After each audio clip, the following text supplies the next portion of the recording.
मिसाल जब भी आती है तो श्री कृष्ण और राधा का प्रेम की मिसाल सबसे पहले और सबसे बड़ी है। कहते हैं ये जीवात्मा और परमात्मा का मिलन राधा कृष्ण का प्रेम ही था। श्री कृष्ण को बचपन से ही राधा से प्यार था और दोनों को प्रेम की अनुभूति श्री कृष्ण को 8 साल की उम्र में हुई थी। अपने मन में प्रेम की स्मृतियों को राधा ने जिंदगी भर बनाए रखा और दोनों के रिश्ते की यही सबसे बड़ी खूबसूरती थी। शास्त्रों में कहा जाता है कि 2 ही चीजें श्री कृष्ण को सबसे ज्यादा प्रिय थी, वो थी बांसुरी और राधा। श्री कृष्ण और राधा का मिलन भले ही ना हुआ हो, लेकिन एक सूत्र में दोनों को हमेशा बांसुरी ही बांधे रखती थी।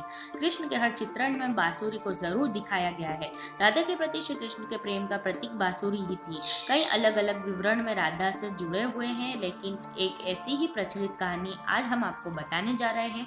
जब मामा कंस ने बलराम और श्री कृष्ण को मथुरा आमंत्रित किया था, तो उस समय राधा पहली बार भगवान श्री कृष्ण से अलग हुई थी। यह खबर जब वृंदावन के वासियों ने सुनी तो वह बहुत दुखी हुई। जब श्री कृष्ण मथुरा जा रहे थे तो उससे पहले वह राधा से मिले थे। राधा को श्री कृष्ण की हर गतिविधि का पता था। कृष्ण ने राधा से अलविदा कहा और फिर वह दूर चले गए। राधा से कृष्ण ने वादा किया था कि वह वापस आएंगे, लेकिन उनके पास कृष्ण वापस नहीं आए। हालांकि रुक्मणी से कृष्ण की शादी भी हुई।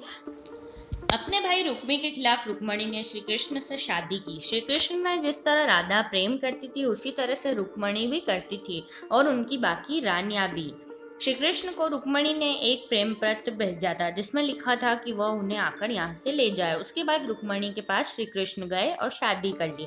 वृंदावन जब कृष्ण ने छोड़ दिया था, तब से ही राधा का वर्णन बहुत कम मिलता है।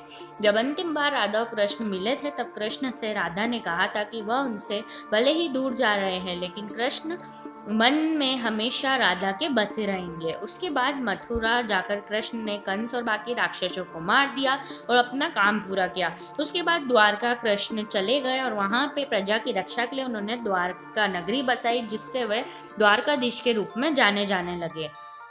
वृंदावन से जब कृष्ण गए थे तो एक अलग ही मोड़ राधा की जिंदगी ने ले लिया। एक यादव से राधा की शादी हो गई। अपने दाम्पत्य जीवन की सारी रस्में राधा ने पूरी की और बूढ़ी भी हो गई, लेकिन कृष्ण के लिए उनका मन तब भी समर्पित था। पत्नी के रूप में सारे कर्तव्य राधा ने पूरे किए, वही अपने दिव्य कर्तव्य श्री कृष्ण ने निभाए। राधा जब अपने सारे कर्तव्यों से मुक्त हो गई, तब वह अपने प्रियतम कृष्ण से अंतिम बार मिलने पहुंची। उन्होंने कृष्ण की रुक्मणी और सत्यभामा से विवाह के बारे में द्वारका जाकर उन्हें पता चला, लेकिन वह बिल्कुल भी निराश नहीं हुई। राधा को जब कृष्ण ने देखा तो वह बहुत खुश हुए। एक दूसरे से दोनों ने संकेतों के जरिए काफी देर तक बात की। कान्हा की नगरी द्वारिका में राधा को कोई नहीं जानता था। कृष्ण ने महल में राधा को देविका के रूप में उनके अनुरोध पर नियुक्त किया। महल में दिन भर राधा रहकर सारे काम करती। जब राधा मौका मिलता तो वह कृष्ण के दर्शन करती। महल में दिन भर राधा रहकर सारे काम करती थी। जब राधा मौका मिलता तो वह कृष्ण के दर्शन कर लेती थी। श्री कृष्ण के साथ पहले जैसा आध्यात्मिक जुड़ाव राधा ने महसूस नहीं किया, तो इसी वजह से उन्होंने फैसला किया कि वह महल से दूर चली जाएंगी, ताकि श्री कृष्ण के साथ गहरा आत्मीय संबंध वह दूर जाकर दोबारा स्थापित कर पाएंगी। वह कहाँ जा रही है उन्हें पता नहीं था, लेकिन भगवान श्री कृष्ण जानते थे। जैसे जैसे समय बीतता गया, राधा अकेली और कमजोर हो गई। उस समय भगवान श्री कृष्ण की आवश्यकता राधा को हुई। भगवान श्री कृष्ण अंतिम समय में उनके सामने आए। राधा से कृष्ण ने कहा कि वह कुछ उनसे मांगे, लेकिन राधा ने उनसे इनकार कर दिया। दोबारा अनुरोध करने पर राधा ने कृष्ण से अनुरोध किया कि वह एक अंतिम बार उनकी बांसुरी की मीठी धुन बजा दे। बांसुरी लेकर श्री कृष्ण ने सुरीली धुन बजा दी। दिन रात तब तक बांसुरी श्री कृष्ण ने बजाई, जब तक आध्यात्मिक रूप से राधा कृष्ण में विलीन नहीं हो गई। अपने शरीर को राधा ने बांसुरी की धुन सुनते सुनते त्याग दिया। भगवान कृष्ण जानते थे कि उनका प्रेम अमर है। इसके बाद भी राधा की मृत्यु को वह बर्दाश्त नहीं कर पाए। प्रेम के प्रतीकात्मक अंत के रूप में कृष्ण ने अपनी बांसुरी भी तोड़ दी और झाड़ियों में फेंक दी।